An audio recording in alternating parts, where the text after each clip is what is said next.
अरे देखो, दूध वाला आ गया। क्या विनोद जिंदगी भर यही करेगा?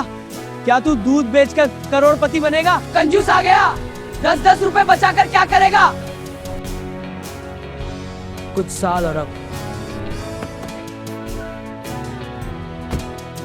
उत्तर प्रदेश के एक छोटे से गांव में, जहां सुबह सूरज उगने से पहले ही लोगों की जिंदगी शुरू हो जाती थी, जहां खेतों की मिट्टी में मेहनत की खुशबू बसती थी और जहां सपने देखने से पहले ही लोग हकीकत से हार मान लेते थे, वहीं रहता था एक लड़का, विनोद। विनोद का घर बहुत ही साधारण था। मिट्टी की दीवारें, टीन की छत और बरसात में टपकता हुआ पानी, यही उसका बचपन था। उसके पिता रामदीन बहुत मेहनती इंसान थे।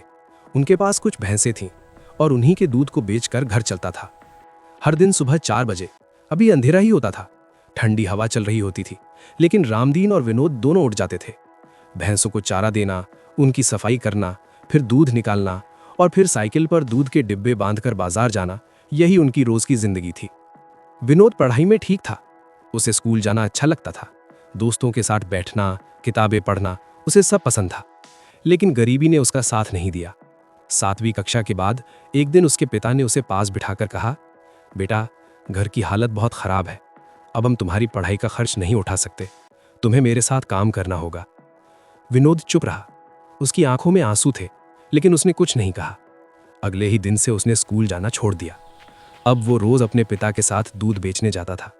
रास्ते में कुछ लड़के उसे देखकर हंसते, अरे देखो, दूध वाला आ गया। अरे देखो, दूध वाला आ गया। क्या विनोद जिंदगी भर यही करेगा? पढ़ाई छोड़ दी, अब भैंस ही चराएगा। क्या तू दूध बेचकर करोड़पति बनेगा? हर एक शब्द उसके दिल में तीर की तरह लगता था। कई बार उसका मन करता कि वो जवाब दे, लेकिन वो खुद को रोक लेता। वो जानता था, बोलने से नहीं, करने से जवाब देना होता है। एक रात काम खत्म होने के बाद विनोद छत पर बैठा था।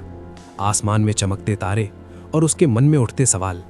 वो सोच रहा था, क्या मैं जिंदगी भर यही करता रहूंगा? क्या मेरे सपने यहीं खत्म हो जाएंगे? क्या मैं कभी बड़ा नहीं बन सकता?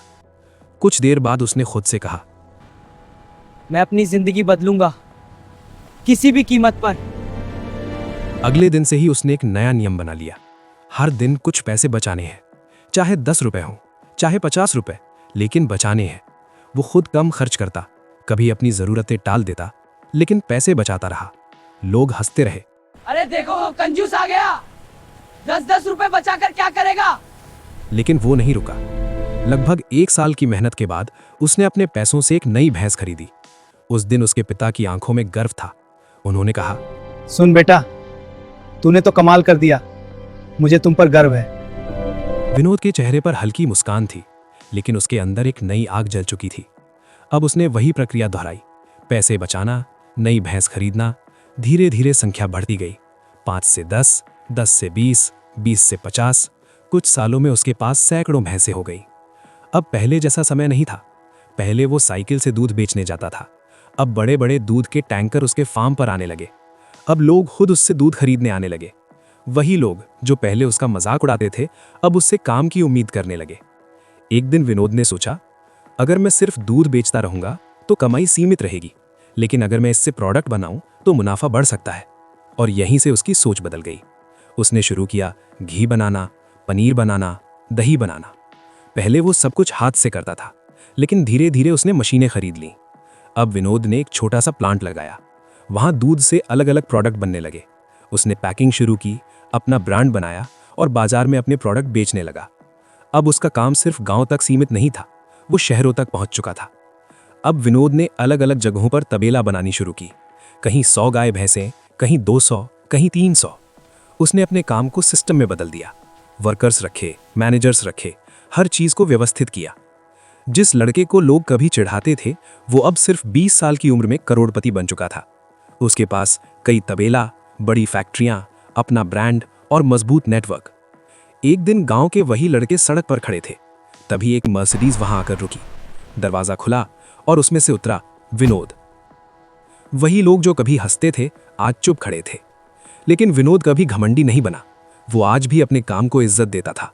कभी खुद भैंसों को चारा डालता, कभी मजदूरों के साथ बैठकर खाना खाता। एक दिन तो वो अपनी मर्सिडीज में घास भरकर ही गौशाला पहुंच गया। लोग हैरान रह गए। विनोद ने मुस्कुराकर कहा, काम छोटा या बड़ा नहीं होता, सोच छोटी या बड़ी होती है। एक दिन वही लड़के उसके पास आए। भाई हमें भी काम दे दो। विनोद ने शांत आवाज में कहा, काम मिलेगा, लेकिन यहाँ मेहनत करनी पड़ेगी। यहाँ सिर्फ बातों से कुछ नहीं होता। एक इंटरव्यू में उससे पूछा गया। आपकी सफलता का राज क्या है? विनोद ने मुस्कुराकर कहा, मैंने कभी ये नहीं सोचा कि मैं गरीब हूँ। मैंने हमेशा ये सोचा कि मैं बड़ा बन सकता हूँ, और फिर उसी हिसाब से काम किया। ऊंचाई पर पहुंचकर भी जमीन नहीं भूलनी चाहिए। सफलता बड़ी हो सकती है, लेकिन इंसान जमीन से जुड़ा होना चाहिए।